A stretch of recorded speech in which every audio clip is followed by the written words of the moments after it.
Hey everyone, how's it going? Welcome to Combat Ready HQ. Welcome to today's video. We are looking at US Marines combat training in Sweden with the Swedish Armed Forces. Interesting to see what they get up to in here.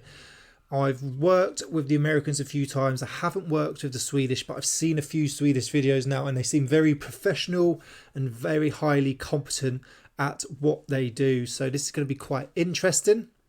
Let us know what your thoughts are on this. As always, we'll see what sort of kit they're using, look at their tactics, how they're moving across the ground. Remember, if you could like, subscribe. It should hopefully push the channel and push the videos, and I really appreciate it. And I really love the community that we are growing. Check out the free Discord in the description, my Instagram, our new website. All the help is hugely appreciated. But what we'll do, we'll get into it. And we'll just go from there, and hopefully you enjoy my review and commentary.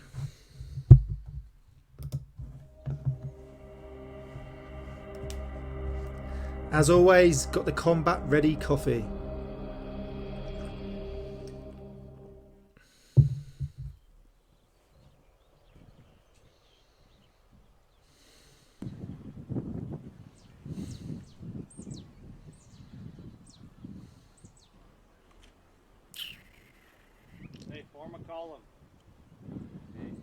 So straight away, just like looking at all their kit, highly uncomfortable. You try and make it as comfortable as possible.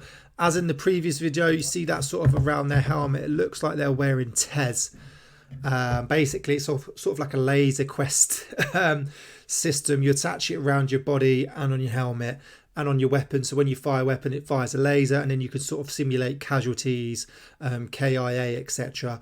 Depending on where the laser hits you, say you can get an armor injury, chest, head, kill, or whatever it is. Just you can see how much kit and equipment they're carrying. It's you got to try and make it as comfortable as possible. Look at these guys running across open ground. You know, they're most probably carrying around 20 kilos worth of kit, 30 kilos most probably, to be honest, maybe more. And you just try and make it as comfortable as possible. They've got optical helmets.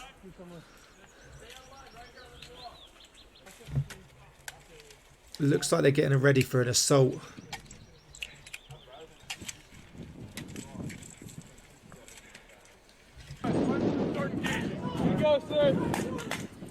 It's there.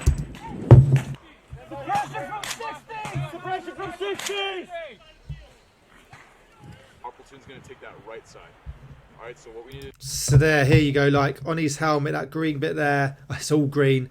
And that bit there where you can see like the little eyes, that's the TES kit. And that allows you to do, obviously, the lasers. Decent set of ear deaths.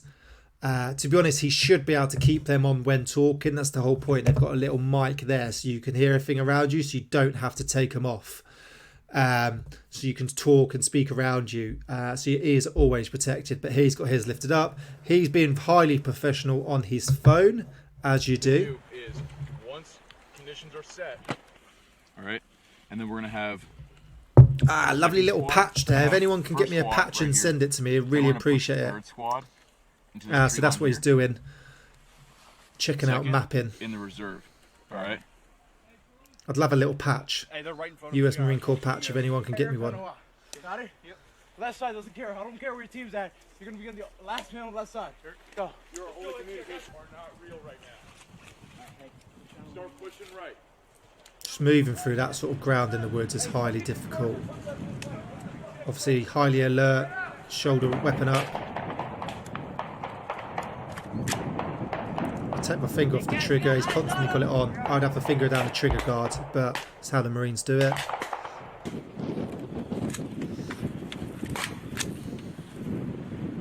Yep, like that.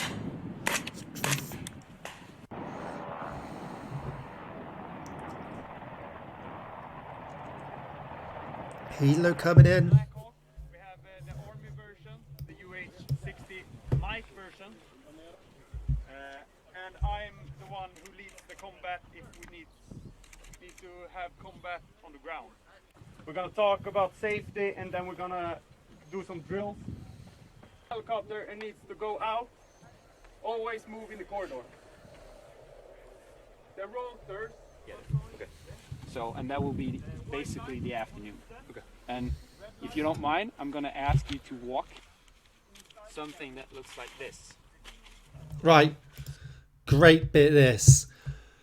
Best thing to do if you're doing an assault, what you can do is just take a bit of time and draw a little picture for your section or what it is you want them to do. A picture paints 1,000 words. You've got your mapping. It's not laminated, so if it gets wet, he's fucked. I'd have your map waterproofed. And then what you can do is draw a little, I don't know if this is, but he has drawn a little image. An image paints 1,000 words. So we have 2 helicopters for the right-hand circuit. If we can go back. Boom. Yes. Yep. So exactly. And if we can divide your troops in an equal amount on each side.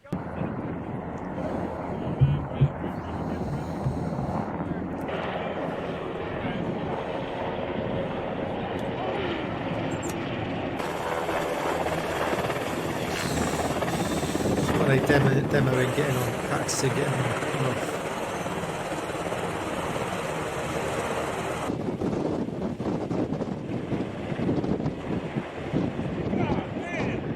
Does look pretty cool, doesn't it?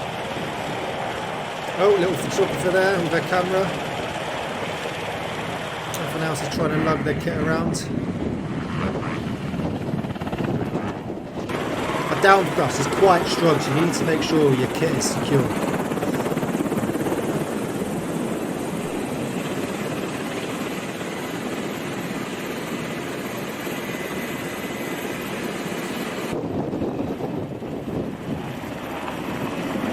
So the gunner there, looking out.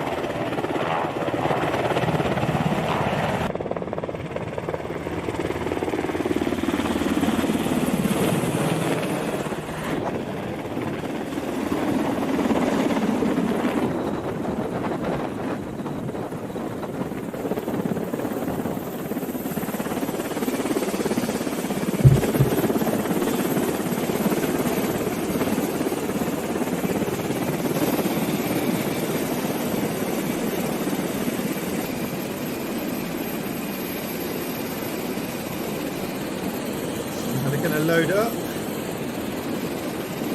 Pretty fun going in a heli, I'm not going to lie.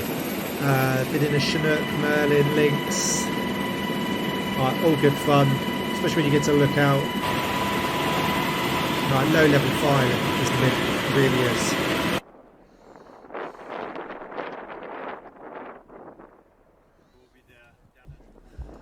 So from what I could see, what they're using the M27 assault rifle with the ACOG sights. I believe is what the main issued weapon, isn't it, of the US Marine Corps. The Brits did use the ACOG for some of the Herrick tours, but they got rid of it pretty quickly. And then switched sights. Oh, casualty there.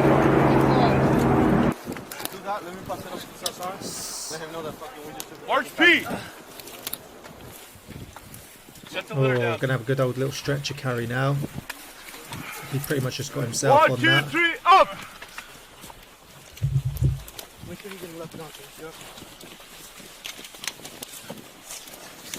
You can imagine how heavy that is when you've got all your kit on as well, and you've got to now carry his kit plus a casualty on the stretcher. It's not easy. So it's always good having some sort of, so he's got some sort of like orange bag there. I used to have an orange flashcard on my flashcards. So I had an orange flashcard on my sort of like combat cards that I used to make notes on. So whenever I had to call in an emergency helo or some sort of heli, I could just flash that and they would see it. So it's always good having something like that in your kit.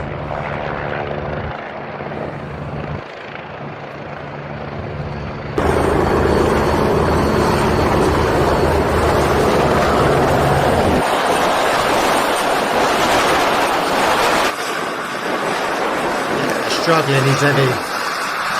It is a lick carrying someone on a stretcher.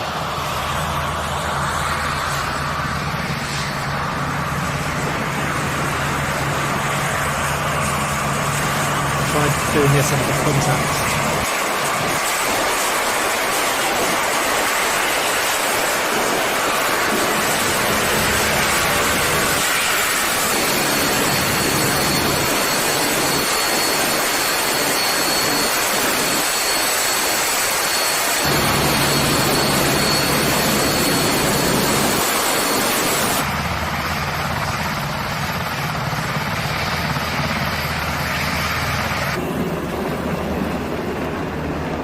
Decent exercise this. I've got a lot of like sort of different bits of halos, sort of different bits of like kit and equipment in. US always do sort of go above and beyond, you know, it is always pretty well like funded normally when it comes to sort of vehicles and assets that they sort of include on an exercise.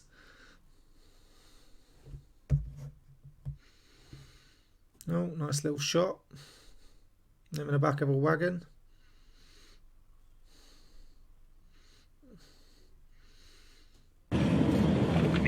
So what we're going on here? Ah, so I can do a river crossing. Engineers coming in.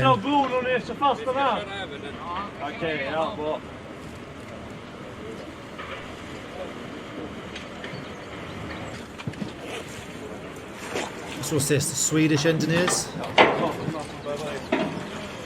Or their variation of the Swedish engineers. You know, we have the Royal Engineers for the British Army. They're our bridging assets.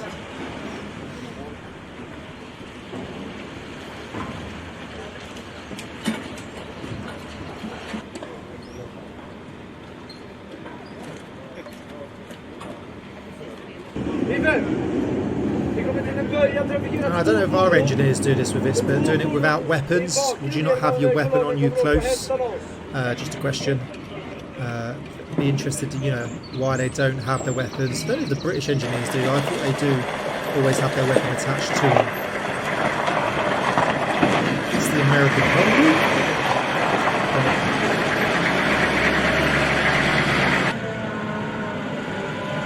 What's this? Trying to remember the vehicles now. Similar to like a foxhound.